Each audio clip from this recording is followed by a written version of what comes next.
Door को open या close करने में, या फिर रेंच से किसी बोल्ट को टाइट या लूज करने में, और इवन पेंसिल को शार्पनर से शार्प करने में, या फिर वाटर टैप का स्टॉप कॉक टर्न करने में।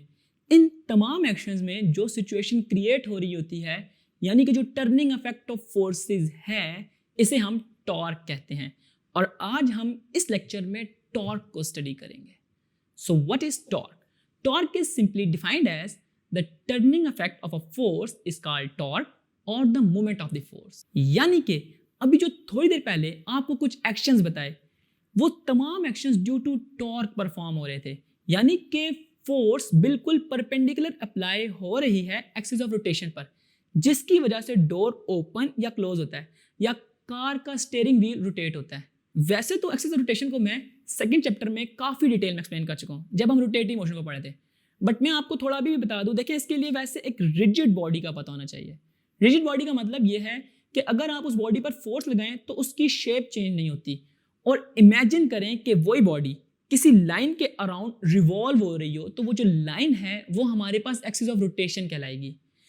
आई होप कि आपको स्पिनिंग टॉप वाली एग्जांपल याद होगी जो हमने रोटेटरी मोशन को लर्न करते हुए डिस्कस की थी। इस लाइन से, यानी कि एक्सिस ऑफ रोटेशन से लेके हमारे point of action of force तक के डिस्टेंस को हम मोमेंट आर्म कहते हैं। यानी कि it is defined as the perpendicular distance between the axis of rotation and the line of action of the force is called the moment arm of the force. जितनी ज्यादा moment arm होगी object को rotate करने में, हमें उतनी ज्यादा ease मिलेगी। फॉर एग्जाम्पल, एक नट को टाइट करना हो स्पैनर से, तो हम लॉन्गर आर्म स्पैनर को प्रेफर करेंगे as compare to smaller one. और इसी वजह से handle of the door outer edge of the door पे फिक्स किया जाता है, यानी कि पॉइंट ऑफ रोटेशन से काफी दूर रखा जाता है, ताकि हम smaller amount of force apply करके डोर को ओपन या फिर क्लोज कर लें। मूवमेंट आर्म को कैपिटल एल से डिनोट किया जाता है, और टॉर्क या फिर मूवमेंट ऑफ फोर्स को हम mathematically product of force and movement arm से डिफाइन करते हैं।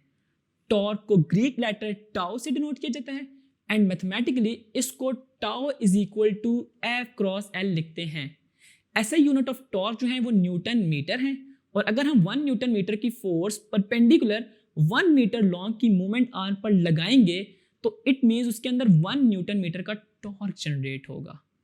अब मैं एक न्यूमेरिकल एग्जांपल से टॉर्क का फार्मूला समझाता हूं, और इसी के साथ हम अपना टॉपिक को कंक्लूड कर देंगे, यानी कि एंड कर देंगे हम इस टॉपिक को। आपकी बुक की एग्जांपल 4.3 में ये बताया जा रहा है कि a mechanic tightens the nut of a bicycle using a 15 centimetre long spanner by exerting a force of 200 newton, find the torque that has tightened it.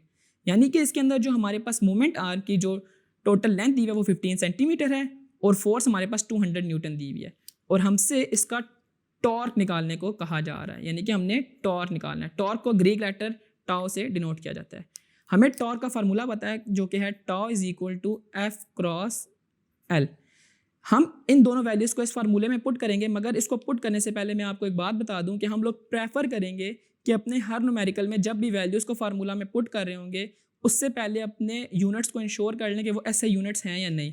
देखें, फोर्स का ऐसा यूनिट तो न्यूटन है, मगर आपको पता है कि लेंथ का ऐसा यूनिट सेंटीमीटर नहीं बल्कि मीटर होता है। तो हम इसको 15 सेंटीमीटर को मीटर में कन्वर्ट करेंगे। तो उसका तरीकाकार ये है कि आप इस 15 सेंटीमीटर को 100 से डिवाइड कर दें। 15 को जब आप 100 से डिवाइड करेंगे तो आपके पास आंसर आएगा 0.15 मीटर। और जब आप इस 0.15 को टॉर्क के फार्मूले में पुट करेंगे तो हमारे पास टॉर्क निकलेगा tau is equal to 200 multiply by 0.15, जो कि इक्वल होता है हमारे पास 30 न्यूटन मीटर के। तो यूँ हमारे पास टॉर्क फाइंड कर लिया हमने। तो इसी के साथ हमारा टॉपिक टॉर्क कंप्लीट होता है। अब हम अपने नेक्स्ट टॉपिक में प्रिंसिपल ऑफ मोमेंट्स को पढ़ेंगे।